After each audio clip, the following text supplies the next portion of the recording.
آپ خود فرماتے ہیں کہ ایک مرتبہ میں اپنی والدہ کے ساتھ حج کے اوپر گیا، 22 سال اور کچھ ماہ کی عمر ہے، اور حج سے واپسی کے اوپر جب جہاز سمندر کے اندر سے گزر رہا تھا تو سمندر میں طغیانی پیدا ہو گئی، اور اس شدت کی طغیانی پیدا ہوئی کہ جو مسافر لوگ تھے ان کو یقین ہو گیا کہ یہ جہاز ڈوبنے والا ہے اور ہم ہلاک ہونے والے ہیں، لہٰذا بعض لوگوں نے کفن بھی پہن لی ہے۔ لیکن میرا حضور کی حدیث کے اوپر اس قدر یقین کامل تھا، میں نے اپنی والدہ کی پریشانی کو دیکھا تو میں نے کہا کہ خدا کی قسم یہ جہاز نہیں ڈوبے گا۔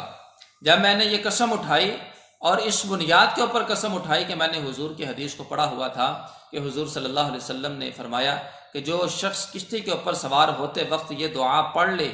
بسم اللہ مجریہا و مرساہا ان ربی لغفور الرحیم، تو اللہ تعالیٰ اس کشتی کو، اس جہاز کو ڈوبنے سے محفوظ فرما دیتا ہے۔ لہٰذا فرماتے ہیں کہ اس حدیث کے اوپر میرا یقین کامل اور ایمان کامل اس قدر زیادہ تھا کہ میں نے قسم کھا کر یہ جملہ بولا کہ خدا کی قسم یہ جہاز نہیں ڈوبے گا۔ فرماتے ہیں کہ